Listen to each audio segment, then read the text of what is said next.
Vamos a hablar hoy de la logoterapia y análisis existencial, que fue creado por el médico psiquiatra austriaco Viktor Frankl. Viktor Frankl fue una persona que le tocó convivir las dos guerras mundiales en Europa. En la Primera Guerra Mundial, siendo muy joven y ya estudiante de medicina, después de finalizada la guerra, él se dio cuenta que había una problemática muy grande en Viena, y era el alto índice de suicidio que se estaba presentando entre los jóvenes de la ciudad. Por lo tanto, él reunió algunas personalidades psiquiatras de la época y los invitó a que crearan los centros de atención a jóvenes de prevención del suicidio.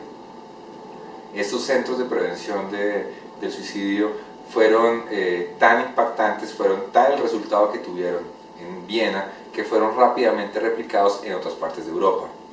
Hubo algo que fue muy importante en lo que realizó Frankl en estos centros, y tiene que ver directamente con la pregunta de investigación que realizaron.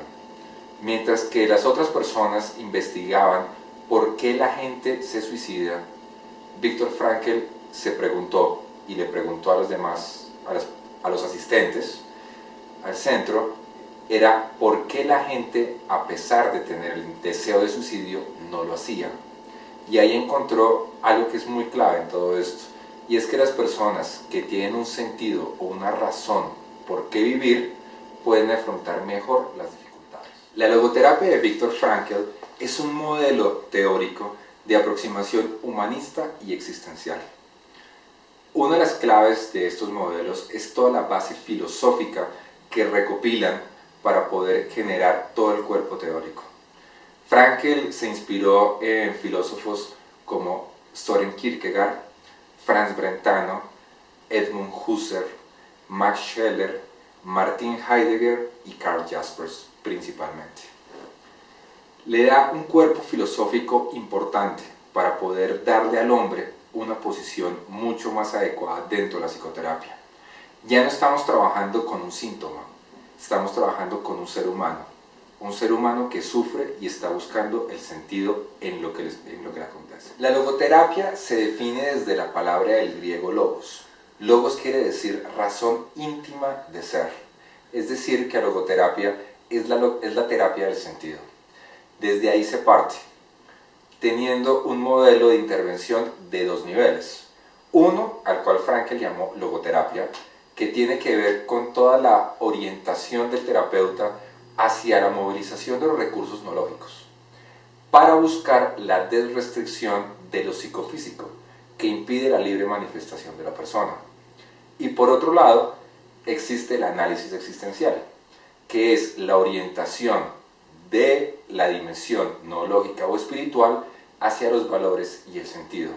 Tiene que ver con lo que llamamos esclarecimiento existencial o búsqueda de sentido. Como dijimos anteriormente, la logoterapia busca la movilización de los recursos no lógicos. ¿Pero qué son estos recursos? Lo podemos definir como aquellos recursos o aquella dimensión que nos diferencia a los seres humanos de los demás seres vivos. Es una capacidad que tenemos de hablarnos a nosotros mismos, de reírnos de nosotros mismos, y si es necesario, hasta de pelearnos con nosotros mismos. Es algo que nos permite tomar una posición ante nosotros, poder regularnos y poder vernos a nosotros mismos en devenir, y no como un ser definido, como alguien que ya es, sino como alguien que está cambiando. Los recursos no lógicos de autodistanciamiento fueron definidos por el psicólogo colombiano Efrén Martínez como la autocomprensión, la autorregulación y la autoproyección. La autotrascendencia es el segundo recurso no lógico. Frankl definió a la autotrascendencia como esa capacidad que tienen los seres humanos de entregarse en la búsqueda del sentido de la vida. La autotrascendencia hace una diferencia importante con las demás psicoterapias, ya que la gran mayoría de ellas se quedan en la búsqueda o en el descubrimiento de significados. La logoterapia trabaja desde el sentido, y es el descubrimiento de los valores y el sentido en la vida y de la vida.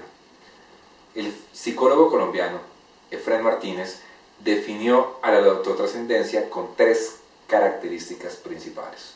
Una lo denominó la diferenciación, la segunda, la afectación, y la tercera, la entrega.